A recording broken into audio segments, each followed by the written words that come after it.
সমস্ত বিষয় আদালত অসাংবিধানিক এবং সেটা অবৈধ ঘোষণা করা হয়েছে, সেই বিষয়গুলো আসলে সংবিধানের বেসিক স্ট্রাকচার গণতন্ত্রকে ধ্বংস করে দেওয়া হয়েছিল এবং ক্যারেক্টারটা পাল্টে দেওয়া হয়েছিল। সেই জন্য এটা সুপ্রিম কোর্ট অলওয়েজ সংবিধানের ব্যাখ্যা প্রদানকারী হিসেবে সাংবিধানিক স্বীকৃতি আছে আর কি।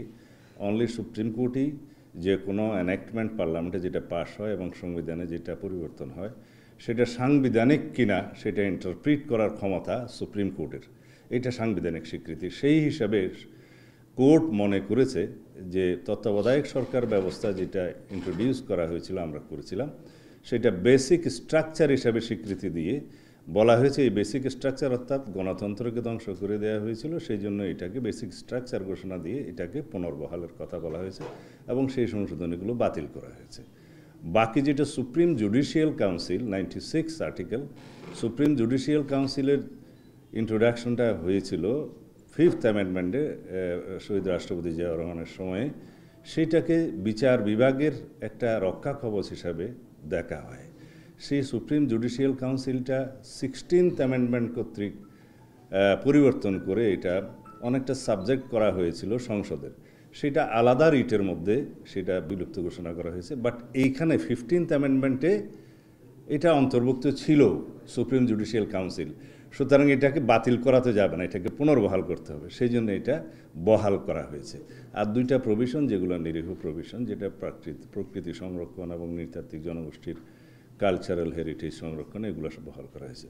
বাট যে 6টা বিষয় অ্যাড্রেস করা হয়েছে, যেমন আমি বললাম তত্ত্বাবধায়ক সরকার সংক্রান্ত, আর রেফারেন্ডাম সংক্রান্ত যে বিষয়টা গণভোট, যেটা আর্টিকেল 142-তে উল্লেখ করা ছিল যে সংবিধানের আর্টিকেল 8 যে রাষ্ট্র পরিচালনা মূলনীতি এবং আর্টিকেল 48, 56 এবং 142 ইটসেলফ, এই ধারাগুলোতে কোনো পরিবর্তন আসলে সংবিধানে বলা আছে রেফারেন্ডাম লাগবে।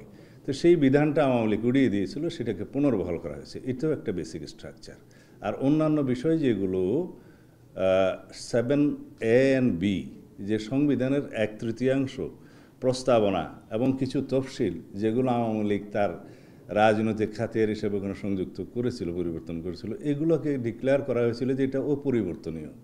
তো ভবিষ্যৎ পার্লামেন্টারিয়ানদের ক্ষমতা এখানে খর্ব করা হয় এবং সংবিধান এমন কোনো দলিল নয় যে সেটা পরিবর্তন করা যাবে না।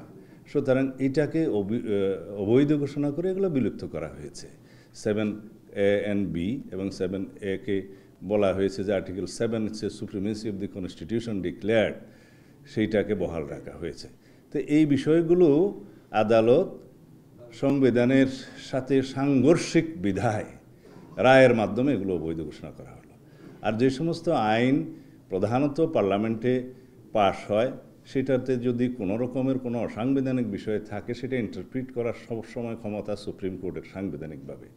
তো এই বাকি জিনিসগুলো মাননীয় আদালত সংসদের উপরে এই জন্যই ছেড়ে দিয়েছেন যে ওখানে কিছু রাজনৈতিক সিদ্ধান্তের বিষয় আছে বলে আদালত হয়তো মনে করেছেন।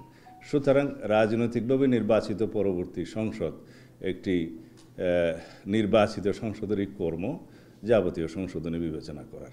আমরা এটাকে অ্যাপ্রিসিয়েট করি এভাবে আপনার প্রশ্নের উত্তরে, যে এটা একটা বিচার বিভাগীয় স্বীকৃতি মিলল যে সংসদ, একমাত্র সংসদই হচ্ছে উপযুক্ত ফোরাম যে কোনো রকমের সাংবিধানিক সংশোধনের জন্য।